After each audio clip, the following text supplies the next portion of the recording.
Okay, so we are diving into the chakras, and this is a subject that I have been studying pretty deeply for the last 10 years or so. And some of you have done live in-person workshops with me. Some of you have been on retreats with me that were all about the chakras. Many of us have been working with these uh, together. And my own personal journey has taken me through several different lineages, um, a few different yogic lineages, some Buddhist lineages, which of course the Buddha was originally a yogi. So those are have the same original source, right? I've also studied the chakras in some Western indigenous traditions, and actually the only system here that I've actually been properly initiated into was the Quiero lineage of the high Andes of Peru, where I was given a right, which empowered me to also do chakra healing work and in alignment with that tradition. And all told, right, all together, through all of these experiences, I just keep coming back to this again and again. Um, and it's because it works. It's because it really works. And as somebody who believes that any truth, I'm going to talk more about the principles sort of at the end of this talk of my philosophy and what I'm sharing here. But I really do believe that if it's true, it's true. It's not just true over here, right? But if you're in a human body, you have access to this information on your own. And so uh, this course, whether it's the first time you're studying this with me or you've studied the chakras with me a bunch of times, I'm not going to offer a ton of new materials. I will give you resources for those who really want to dive deep in one direction or another. The main point of everything that I'm offering is really to empower you to get back to your own practices and to become even more confident about how you're self-guiding when it's time to self-guide.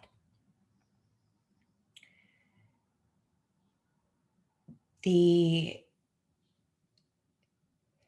I think that one of the reasons why the chakras has become such an important aspect of my practice is because I am this kind of traveler. I like to go into different spiritual traditions and spaces and see what's there. Um, and I kept finding it again and again in all of these different spaces. I think the other reason why is um, the teachings, the lineages that I have come back to as and really, really claimed as my own are non-dualist, um, meaning, so non-dualism means, right, it's right there in the word that everything is one. It's not anything that you can split apart and break apart can be put back together. It was originally whole. And the non-dualist teachings, and I'll give you guys some links and some quotes that go along with this talk from a couple of my favorite teachers, but Nisargadatta Maharaj is my main guru. He's not on the planet anymore, but his words are, fortunately. I also will draw often in this course, and I always do, from the Tao Te Ching, which is a Taoist text by Lao Tzu. But I keep coming back to these teachers who really are taking us to a place where we are beyond the body. And when I first really dug deep into the chakras, it was because I was on a silent meditation retreat for myself, 7 days of guiding myself. And I kept kind of struggling, like cycling through all these different teachings and practices that I'd learned. And I found myself getting really in my head because the non-dualist teachers that I work with often don't give you actual practices to do. They just kind of say, they give you the philosophy, they give you the ideas. And I was trying to basically connect the dots between what do I do when I'm sitting here in meditation or trying to get some kinks out of my body, and how do I link that to the enlightenment journey of, in a way, realizing that I'm not any of this. And the chakras for me became the path to uniting these. these healing traditions, these various healing traditions that I had learned about, and these enlightenment traditions, which in a way kind of say, oh, you're not your body anyway. Well, don't worry about, it can almost feel like, oh, don't worry about healing your body. And the chakras for me have been the bridge, have been the way that I've been able to connect these more esoteric, non-dualist teachings, which can seem very paradoxical.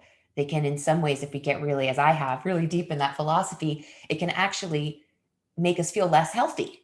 It can make us feel less embodied, less comfortable in our world as we are kind of trying to escape it. And so there's paradoxes. Anytime that we're on a real spiritual quest, you may have noticed, there are these paradoxes. There are these truths that that ask us to go beyond our normal way of thinking.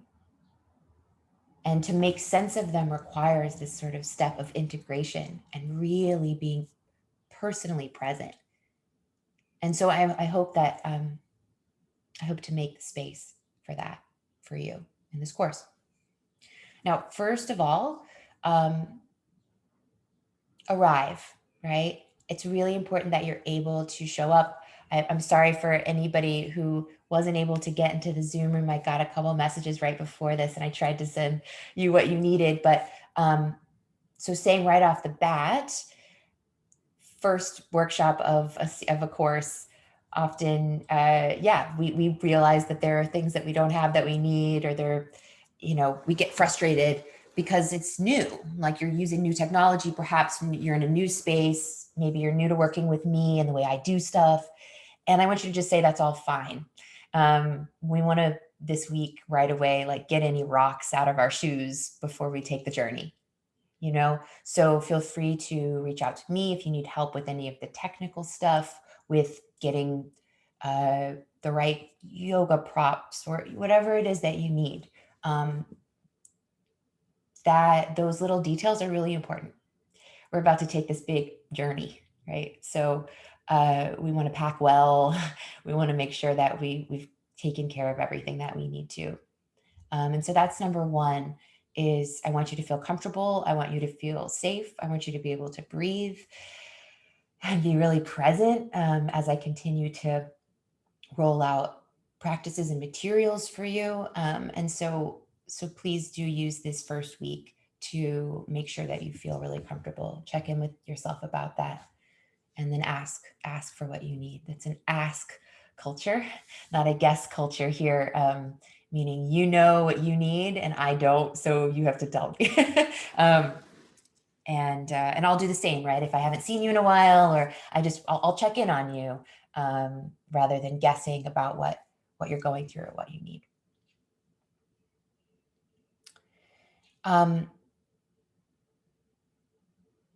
Let's go right into, I'm also always watching the time. This stuff, when you've been studying it this long and you love it this much, I could talk for days about it. So I'm going to keep my eye on the time. I'm going to get us right into now the system itself, just a little overview of the system of the chakras, and then the practices that we're going to do to work with the chakras, and finally I'll wrap up the talking about the principles that we're applying through all of this. I'm going to share my screen, but you can follow along on your own if you'd like, with the link that I sent. And I'll minimize this. Okay.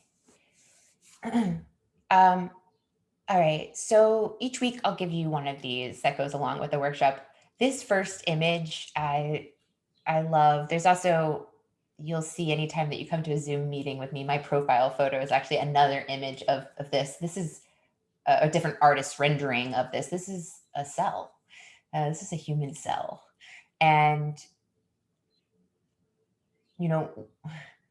one of the main principles of my teaching, and one of the main things we're just going to keep reminding ourselves of as we do this work, is We are incredibly made. We belong to a system. We belong to something. We belong to some kind of order. And with all of our scientific, understanding, like, this is, I still like look at, we look at this is like the most modern, all of the most modern techniques that we have for looking on the microscopic level. And this is what we find. It's extraordinary. It's beautiful. And so I bring this up right away for a few different reasons, but, I want you to be inspired when you look inside yourself, and that's really what we're doing.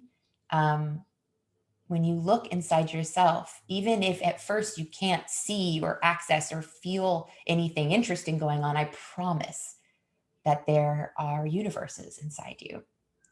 And I also offer this to say,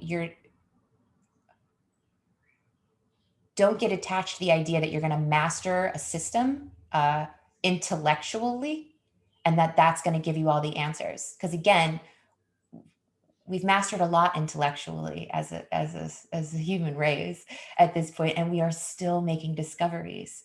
And my understanding is, and this is a Chakra 7 teaching, which we'll get to in a sec, what that means, but there will always be more mystery. There will always be a new revelation on the other side, like on the other side of the horizon. And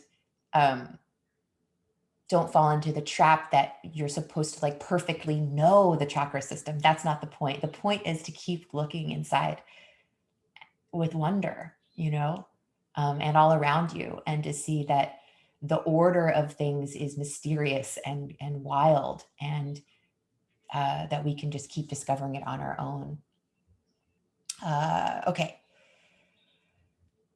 Then, so the chakras, this is a whole system, and it's wonderful. As most of you've seen the intro video to this, so I won't go into all of that as much, but it's really, really helpful for us as we approach our own complicated wholeness to have a simple map. And this is a really simple map, but also a comprehensive one. What I have here for you is it's just like a little list going chakras 1 through 7. Of course, chakra 1 is the lowest chakra, and it gives you just some basic points about the chakra. And the words here: safe, nourished, grounded, at home in your body and your world. These are my words for my experiences with my chakras. And of course, they're absolutely, I've cross-referenced many times with my own experiences, but I do encourage you to, as we go through this journey, next Sunday, I'm going to go deep into chakra 1, and we're going to go into that. But as we go, just checking in with how you start to express your own experience. The words are never the whole story. The words are always indicating an experience, and having the direct experiences is really what it's about. So that being said, chakra 1 is about very foundational energy. It rules the legs and the feet, of course, but also really our whole embodied experience. In our movement practice, we're going to basically scan through these different areas of the body. And of course, that's what we did in that meditation too. Chakra 2. The second chakra rules the pelvic area, and all the lower chakras are associated with elements, right? So I've listed those there. I didn't speak of this in the Muladhara chakra, but that element is earth. Chakra 2's element is water. And I've added some words here that help me when I need to get back in touch with that energy, when I feel like that energy is shut down, or if I feel like that energy is actually too big. I might use some of these words to help me personally get back in touch with that energy. You'll be discovering for yourself what helps you get back in touch with that. And of course, in each weekly session, I'll also be giving you guys inquiry prompts, sort of questions to ask that area of your body and of your life. Chakra 3, the navel center, associated with fire. And I have some words here that go along with that for me: radiant, charged, purposeful.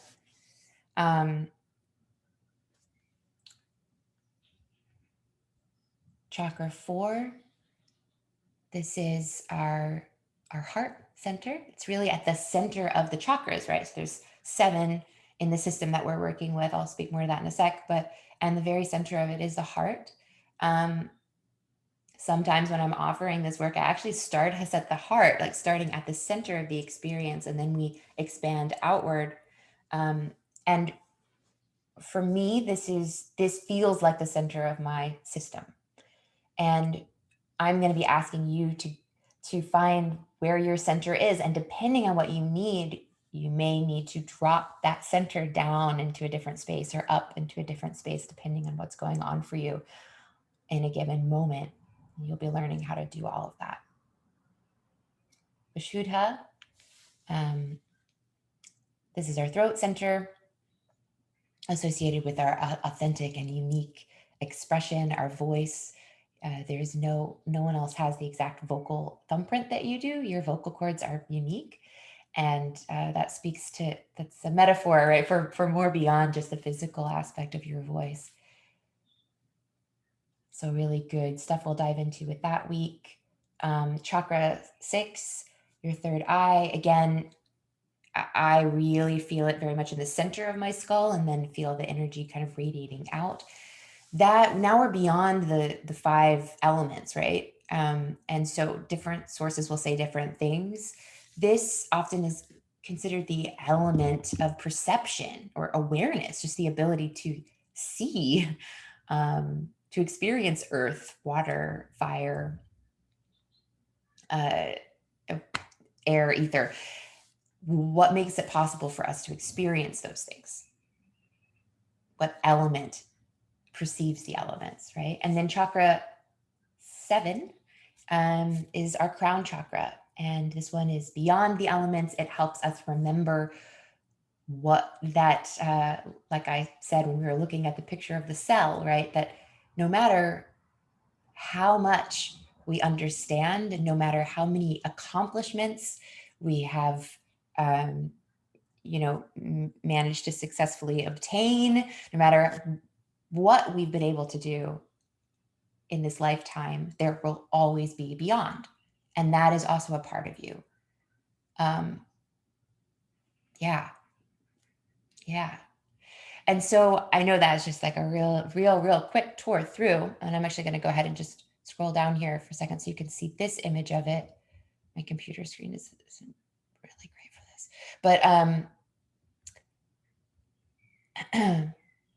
so this is really helpful, right? Because what could tend to happen is, how do we become unwhole, right? How do we get unhealthy? I say that health is when all of the parts in a system are working together harmoniously. And so when we get out of balance, most likely we are denying some aspect of the self, and probably overly clinging to a different aspect of the self.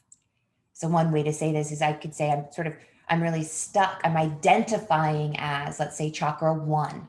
I'm identifying with the physical, with how much, with my physical body, or how much stuff I have, or wealth, right?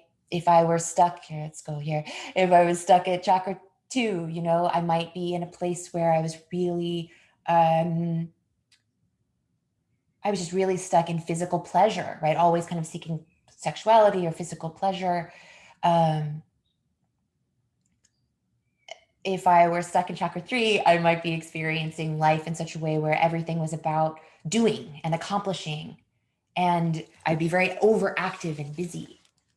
So this you can see, right? This, that we can get stuck at any place. And what we'll find is, and I will also teach us, the ways that, just different ways that the chakra can become imbalanced.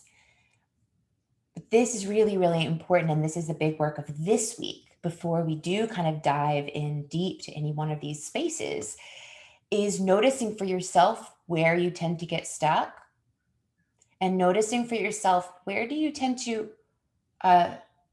attachment and avoidance always go together. Okay, this is a teaching from the Yoga Sutra, right?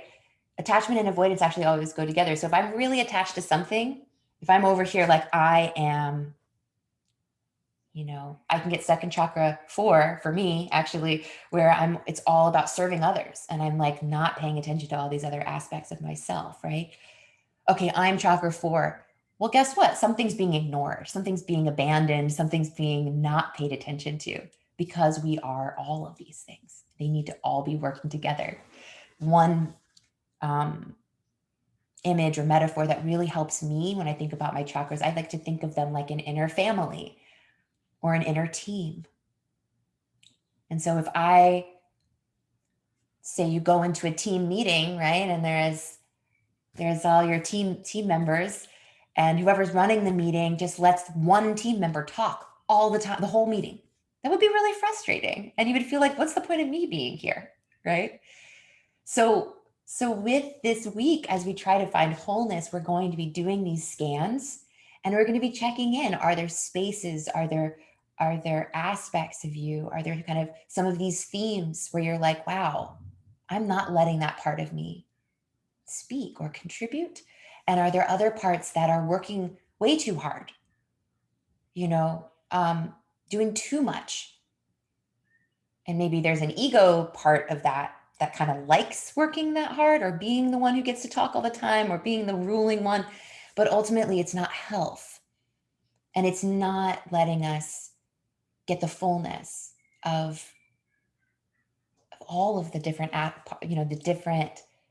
these different sort of houses of wisdom. I haven't even talked much about what are these. I'll talk about that in a second. But yeah, you can look at it as like houses of wisdom, or different aspects of reality that live within you. And just like if you had 7 children, you wouldn't make one just because, for instance, Sahasrara is on the physical top of your head, there's not a hierarchy. There's not a better one than another.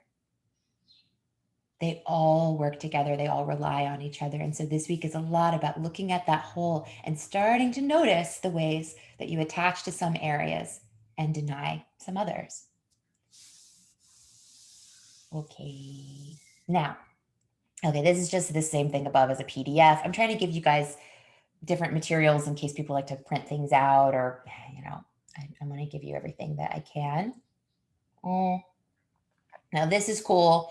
I'm not going to open it up right now, but this is a PDF. It's like 165 pages. It's a whole section of this book by Cindy Dale called The Subtle Body, an Encyclopedia of Your Energetic Anatomy. And I include all of this. Definitely support the author and buy the whole book. I've got a link up here for that if you want it. But I'm using a lot of her materials. This image is from her book, right? So I'm using a lot of her materials. This is her whole section on energy bodies. And there's a lot there. It's not required reading. It's just supplemental, and you can go through that if you like. Check out what's interesting. Now, let's see here.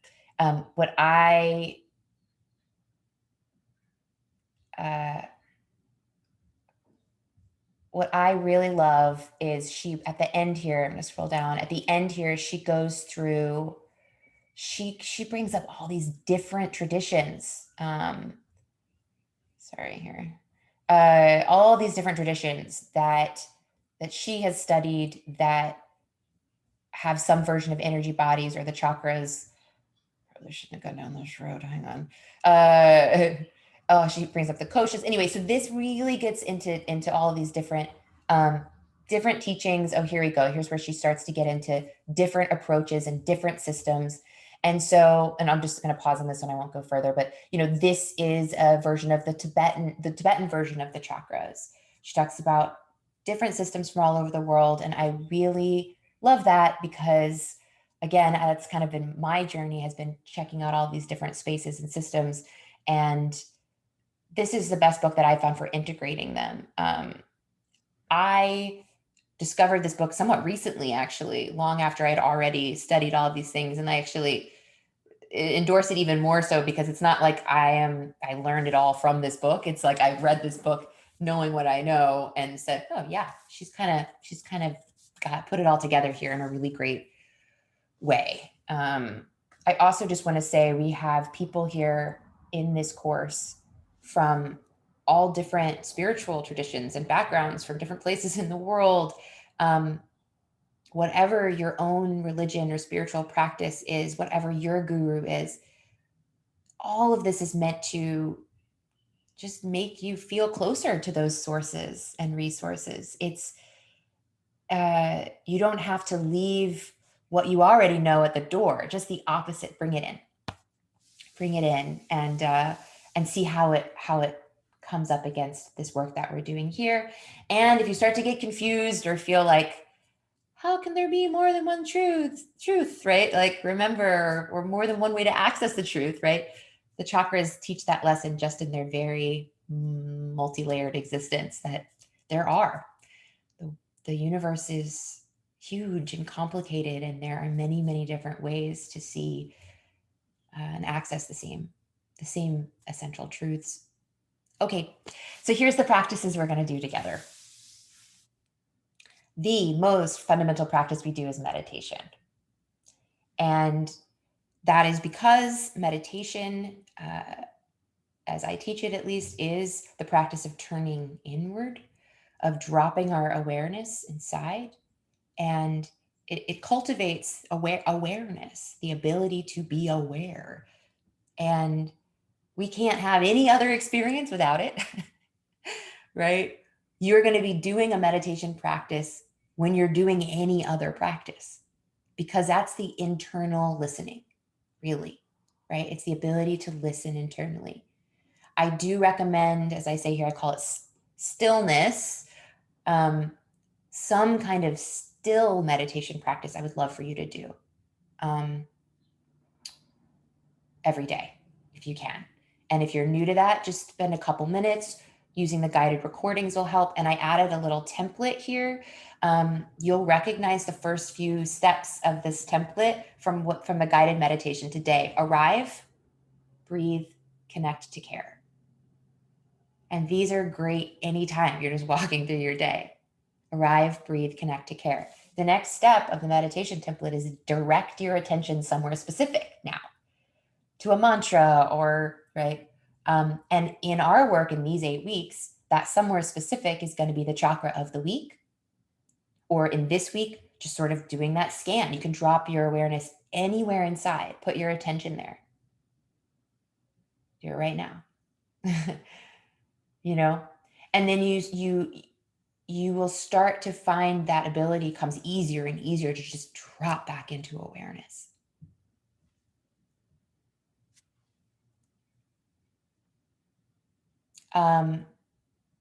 Study, obviously. I will be teaching, I'll be giving you guys materials, I'll be giving you guys talks. Pay attention to what feels really resonant when I give these talks. Pay attention to what, listen, because your inner guides will say, right here, wait, this is interesting. That resonates with me. This is something I want to follow. And you know what? Also follow like something if it seems like a negative response. If I say something and it really kind of irks you, or you find something that, follow that too. As you study, follow the trail of your own inner experiences. Yeah. Inquiry. This is the practice of identifying and articulating important questions. I'm going to be helping with this. We are going to be, as part of this work, literally asking our chakras as teachers. We're going to sit with them as teachers and ask them for guidance.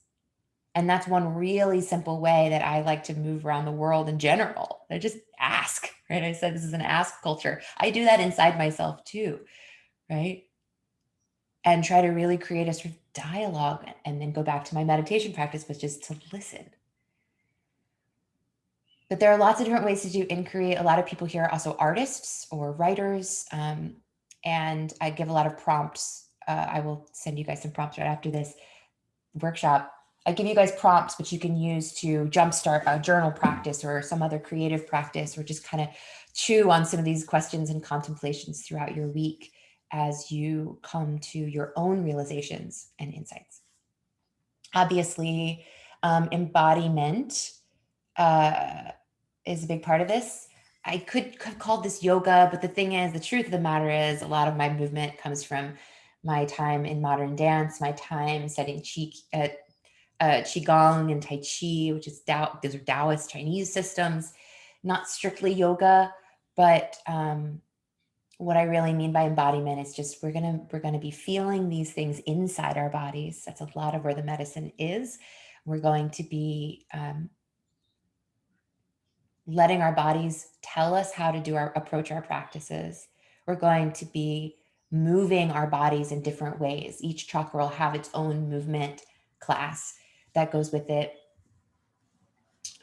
And I'm going to just be posting little things that even if you don't want to do the video, you should be able to go, okay, Erin introduced me to what this chakra is all about. And I think this, for next week, I'm going to be telling everyone to go on a walk or get out to the woods. The different chakras will have different exercises, physical exercises that really accompany that.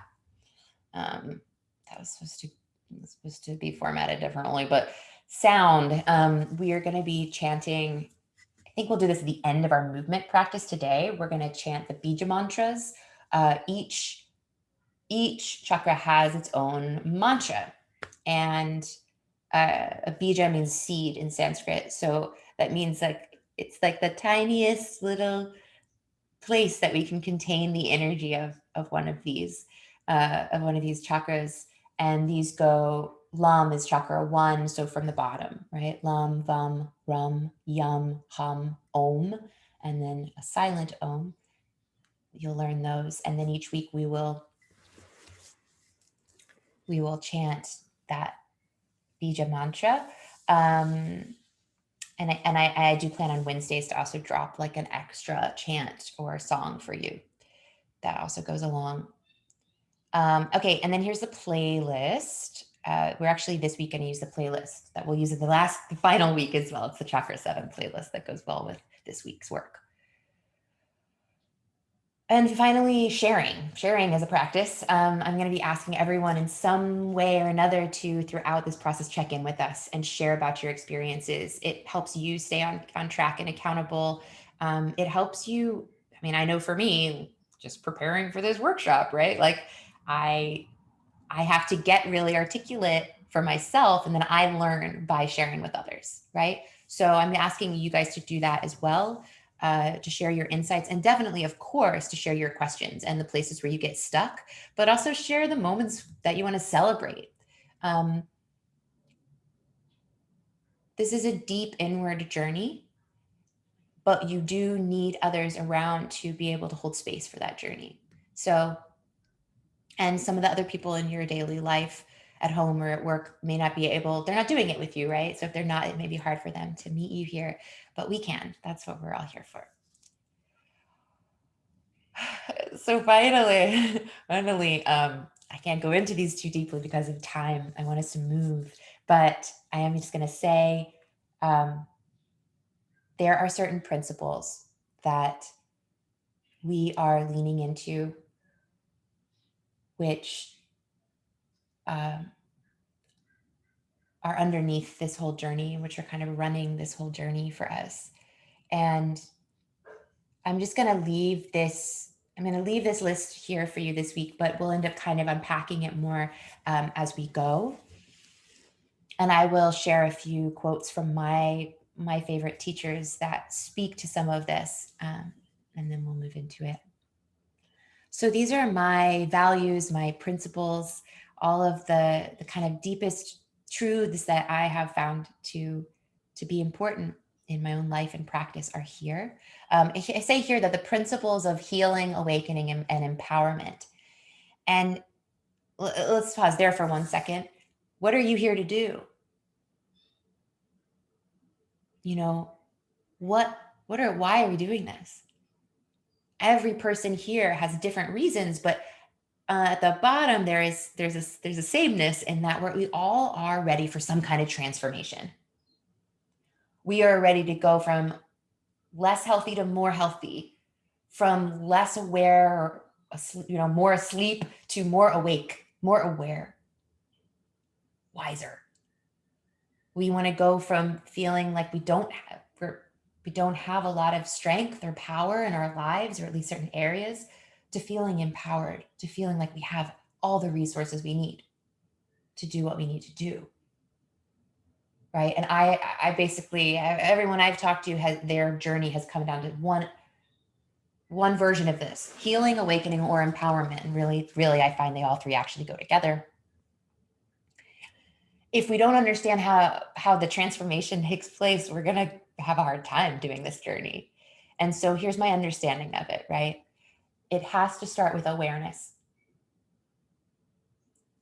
You have awareness, and I will call the part of you that's aware the self. You can drop your awareness, you can drop the center of yourself into any chakra.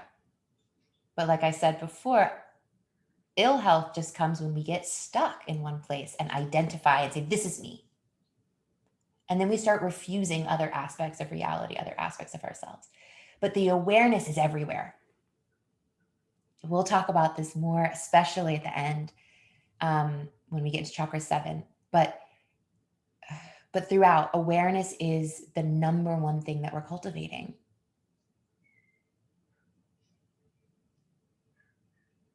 It is not subject to time and space. It's everywhere. It's in all the chakras. It is what's making everything possible. We pay attention to everything else but awareness most of the time. It's hard to be aware of awareness, but this is the meditation path.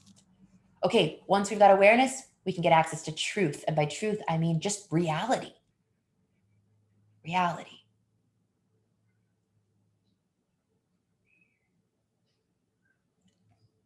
What we're going to find along the way sometimes is truth that we don't really want to see. Oh gosh, I've been a little egoically attached to this part of my identity, for instance, or, oh, this thing that I've been doing over and over again has been actually making things worse.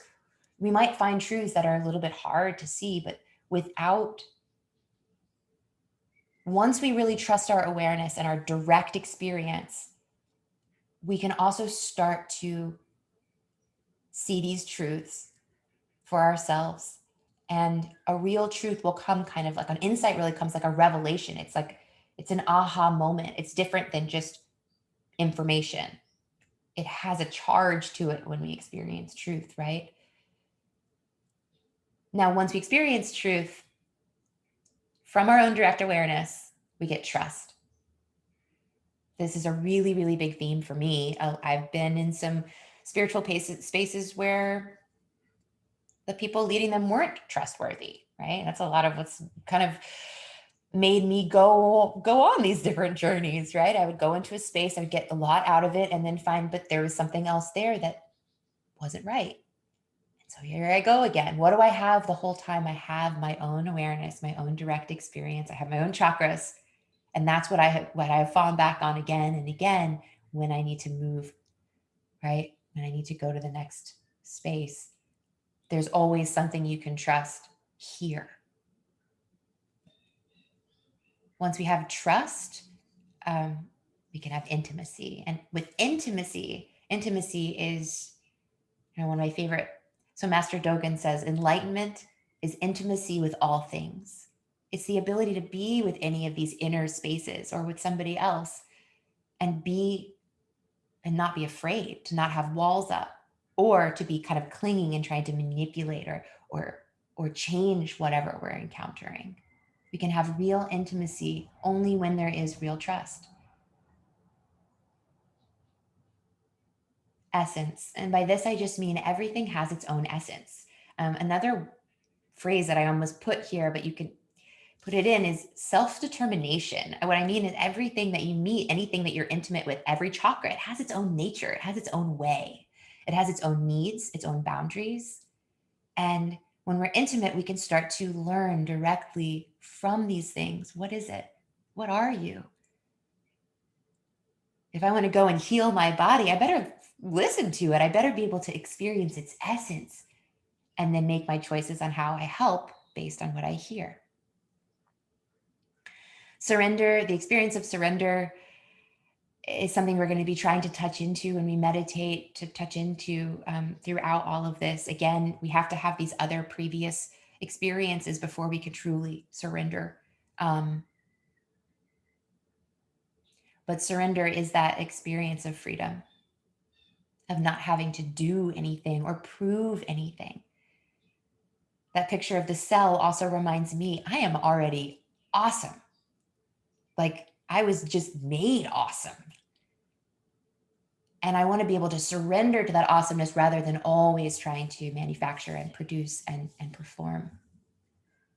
Empowerment, right? From this, we start to feel empowered just to be ourselves, right? Each chakra by the end of this hopefully gets empowered to do its job well. When it can't, we give it the resources, right? We empower these inner spaces. And then if every part in the whole is empowered, right? If I go to this meeting and every single person at that, on my team is like excited and empowered to give their best, we're going to have an awesome meeting. We're going to have a great project, right? And that's essentially what we're doing. And this is also how I want to treat you and how I want you to treat everyone else in the course, is to give them the space to be them and to start to make their offerings to the whole. And here we are, harmony, right? Health is a harmonious whole. Health is when all of the parts get to work together and then we get to make something bigger than the sum. And peace, the final experience that we have when harmony is in place.